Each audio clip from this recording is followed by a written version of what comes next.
భగవంతుణ్ణి ఆరాధించేటప్పుడు ఏదైనా ధార్మికమైనటువంటి ఆచరణలను చేసేటప్పుడు మనస్సు స్వచ్ఛంగా ఉండాలి, పరిపూర్ణంగా దాని మీద మనకి దృష్టి ఉండాలి.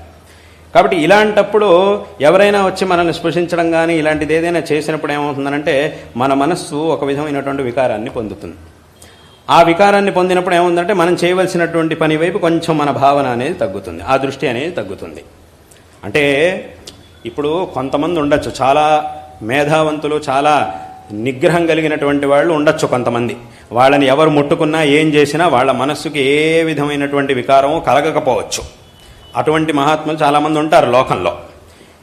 కానీ అది కొంతమందికి మాత్రమే సాధ్యం అవుతుంది. ఎవరైతే బాగా నిగ్రహం కలిగినటువంటి వాళ్ళు అయ్యారో అలాంటి వాళ్ళకైతే ఏ విధమైనటువంటి వికారం ఉండదు. కానీ అందరూ కూడా అలా నిగ్రహాన్ని కలిగినటువంటి వాళ్ళే అయి ఉంటారు అని చెప్పలేం కదా.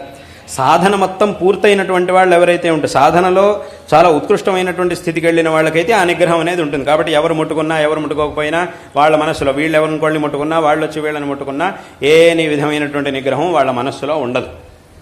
కానీ ఇంకా ఆ సాధకావస్థలో ఉన్నటువంటి వాళ్ళు ఎవరైతే ఉంటారో వాళ్ళ మనస్సులో ఇంకా ఆ వికారం అనేది పెరుగుతూ ఉంటుంది, తగ్గుతూ ఉంటుంది.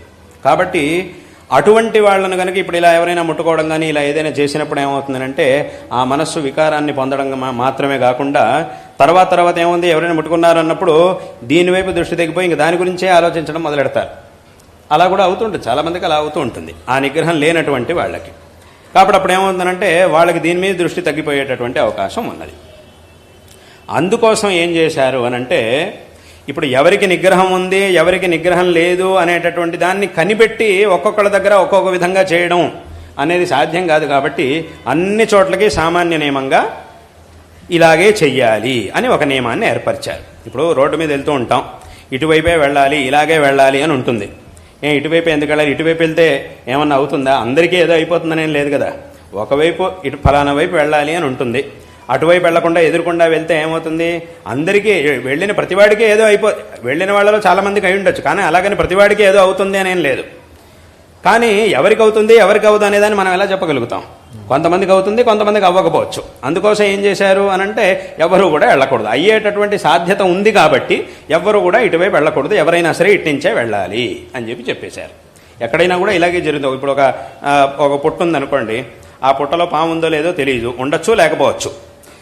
కాబట్టి ఇప్పుడు దాంట్లో వెళ్ళి నేను చేయబెడతాను, ఉందో లేదో తెలియనప్పుడు దాంట్లోకి వెళ్ళి నేను చేయబెడతాను అని అంటే ఏమవుతుంది, నిజంగా లేకపోవచ్చు. నిజంగా ఒకవేళ పాము దాంట్లో లేకపోవచ్చు, లేనప్పుడు నేను దాంట్లో చేయబెడితే నాకేమీ కాదు. కానీ అలాగని ఉందో లేదో తెలియనప్పుడు దాంట్లోకి ఉండడానికి అవకాశం అయితే ఉన్నది. సంపూర్ణంగా లేదు అని కూడా చెప్పలేము, ఉంది అని కూడా చెప్పలేము. అలాంటి పరిస్థితిలో దాంట్లో చేయి పెట్టడం మంచిదా పెట్టకపోవడం మంచిదా అనంటే పెట్టకపోవడమే మంచిది. లేకపోవచ్చు, అలాగని పెట్టేంత మాత్రాన ప్రతివాడికి ఏదో అవుతుంది, పాము కరుస్తుందని. పాము ఉంటే కరుస్తుంది, లేదు అది ఎక్కడికో బయటికి వెళ్ళిందంటే ఎవరికి ఏమీ కాదు. కానీ ఉందో లేదో తెలియదు కదా, ఎవరికి ఏమవుతుంది, ఎప్పుడు అది ఉంది ఎప్పుడు లేదు అనేది ఎవరికి తెలుసు.